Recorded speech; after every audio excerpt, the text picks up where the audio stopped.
We've looked at how synthetic division gives us the quotient and the remainder when we divide a polynomial by a binomial.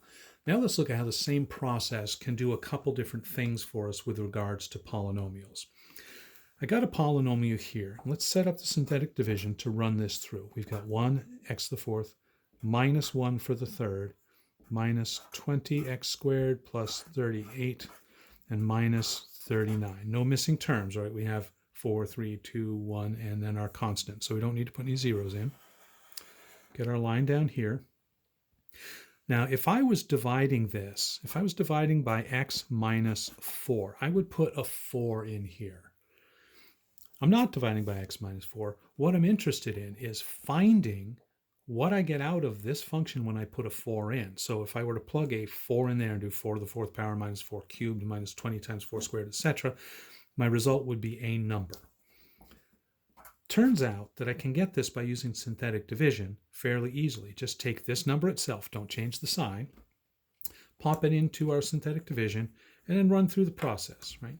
Bring down the 1. 4 times 1 is 4. Negative 1 plus 4 is 3.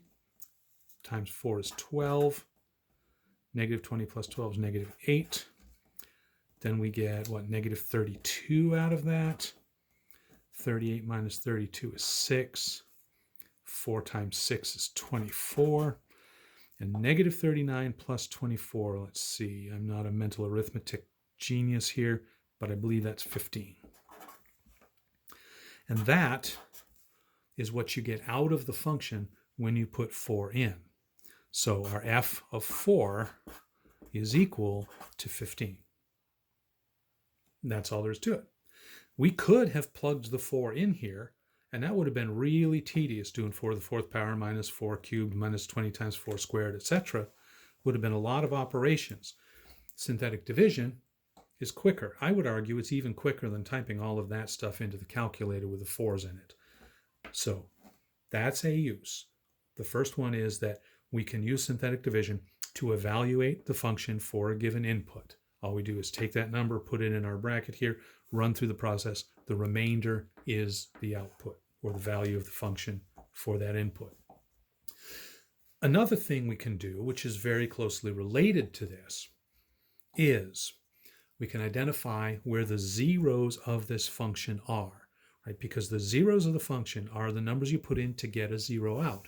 So if I had put 4 into this function and gotten a 0 out, that would tell me that 4 is a 0 of this function, which we'll get to this in a future video, means that x minus 4 is a factor of this function, right? The factors give us the zeros. So if we find a 0, that also gives us a factor.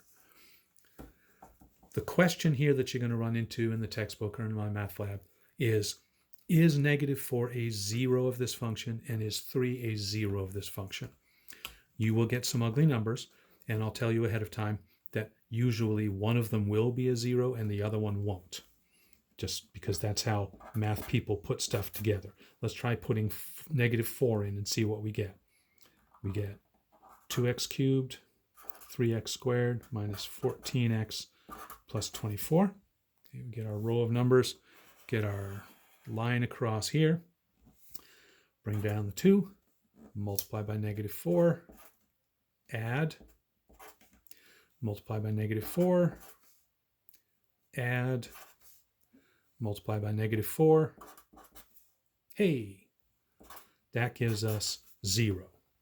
So yes, negative 4 is a 0 of that function.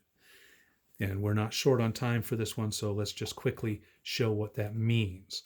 That means that negative 4 is a 0, means that x plus 4 is a factor of that polynomial. And the other factor is what we get down here. So the other factor is 2x squared minus 5x plus 6. So thinking big picture, we can use this tool here to help us factor a polynomial, to find where the zeros are and help us understand that polynomial. Now let's go through the motions here. Because I know how MyMathLab thinks, I'm reasonably certain 3 is not going to work here, but let's go through the motions anyway. Start by bringing down the 2. 3 times 2 is 6. 3 plus 6 is 9. 3 times 9 is 27. 27 minus 14 is 13. 3 times 13 is 39.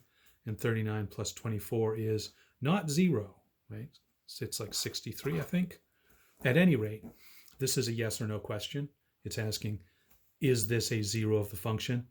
If we get 0 out for a remainder, yes, it is. If we don't get 0, then it is not. Okay, that's all for this time.